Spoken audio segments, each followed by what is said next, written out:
As Israel struggles to keep its army fully manned, is Netanyahu now losing control of basic discipline inside the IDF, with frontline units even being investigated for looting?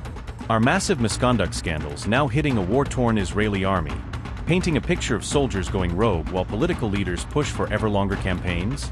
When Israeli troops are accused of looting inside South Lebanon itself, does it expose how far frontline behavior has slipped under the strain of extended cross-border operations? At the same time, with around 2,500 sexual assault complaints shaking the force in 2025, is the IDF facing a deeper crisis of conduct than its commanders publicly admit? And if thousands of service members file sex abuse claims but only a small fraction ever reach real courtroom trials, what does that say about justice and accountability inside Israel's military? Put together, looting cases, abuse reports, and troop shortages, does it all show an army straining under Netanyahu's wars, struggling to hold the line abroad and at home at the same time? The Israeli army is now facing simultaneous probes into looting and sexual misconduct, even as Netanyahu's government struggles to fill the IDF's ranks and sustain multiple fronts. Military authorities are reportedly investigating a reserve battalion commander over an alleged looting incident in Lebanon, bringing senior field leadership under direct scrutiny. According to the reports, a lieutenant colonel and several soldiers are suspected of loading a civilian generator onto a jeep during operations, treating local property as war spoils. The troops then allegedly drove the generator back across the border into Israel, turning what should have been a combat mission into a criminal act under military law. Other soldiers in the unit reportedly alerted higher-ups after learning what had happened, suggesting that internal whistleblowing, not routine checks, brought the case to light. Commanders responded by ordering the officer to return the generator to the exact site it was taken from, an unusual step meant to symbolically reverse the wrongdoing. In its official response, the IDF condemned the act as without authorization and in violation of mandatory procedures, stressing that such behavior falls outside its rules of engagement. A spokesperson added that any deviation from orders and expected norms is treated with great severity, an attempt to reassure the public that these incidents are not being brushed aside. The investigation follows a recent warning from Chief of Staff Eyal Zamir, who said looting cases stain the entire IDF, linking individual misconduct to the Army's broader reputation.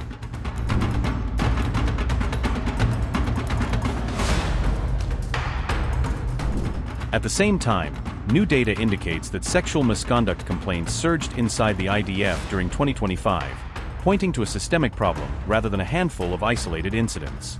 Reports say the Israeli military received around 2,500 sexual assault complaints in a single year, a figure that dwarfs earlier tallies and highlights how widespread the issue has become. Figures presented to a Knesset committee showed that the Yahalom unit, which handles these cases, logged roughly 2,420 reports in 2025 alone.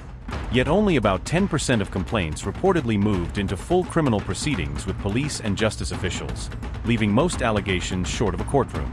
Dozens of cases did lead to indictments, but many others were handled quietly through internal mechanisms or dropped entirely, raising questions about deterrence and fairness. Over 700 incidents were dealt with solely through so-called command meetings, meaning they never entered the formal military justice pipeline.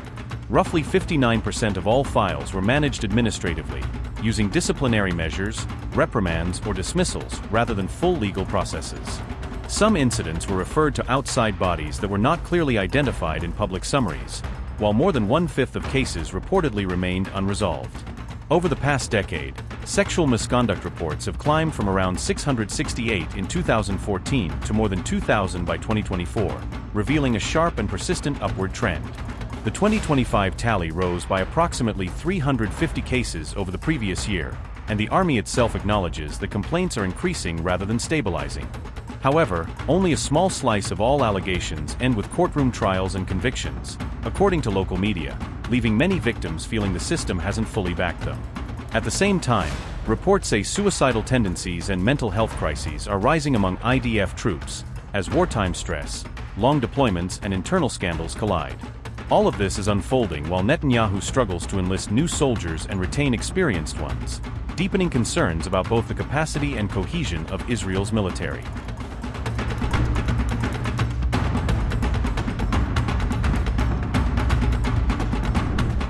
The Israel Defense Forces have confirmed a substantial manpower shortfall amid simultaneous operations on multiple fronts, raising questions about readiness and unit rotation.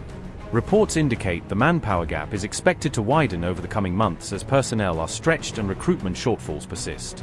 The first cohort of troops who signed up under shortened enlistment terms are due to be discharged in January 2027. A timeline officials warn could further reduce available ranks if replacements are not mobilized. A senior IDF officer told the Times of Israel on May 20th that the service is facing a pronounced shortage, marking an official acknowledgement of the scale of the problem. Military planners project unfilled positions will rise from about 12,000 to roughly 17,000, a jump that could strain sustainment, rotations, and operational planning. Separate reports say around 32,000 people have been classified as draft evaders, while an additional estimated 50,000 eligible recruits failed to present themselves for enlistment when called, compounding the shortfall. The IDF official said, and I quote, "We will very soon reach the region of 80,000 to 90,000 draft dodgers. The army is prepared to absorb twice as many Haredim as are currently enlisting," unquote. Tayyip's public warning came days after IDF Chief Lieutenant General Eyal Zamir said the military urgently needs more soldiers, underscoring growing alarm at the highest levels of Israel's defense establishment. Lieutenant General Zamir has urged the government to extend mandatory service to 36 months rather than the current 30, arguing longer terms will help plug critical manpower gaps and sustain operational readiness. In interviews and briefings cited by the Times of Israel, IDF officials warned the military could face collapse in certain functions if manpower shortages are not addressed, language that highlighted the severity of the crisis. The IDF previously told lawmakers that about 80% of documented draft evaders come from the ultra-Orthodox community, a statistic officials cited when discussing targeted policy and enforcement responses.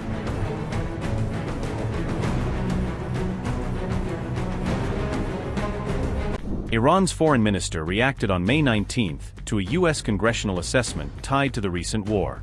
Araghchi warned that more surprises could be coming after the U.S. acknowledged the loss of dozens of aircraft. Abbas Araghchi said, and I quote, "Months after initiation of war on Iran, U.S. Congress acknowledges loss of dozens of aircraft worth billions.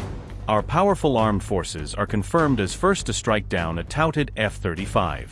With lessons learned and knowledge we gained, return to war will feature many more surprises." Unquote.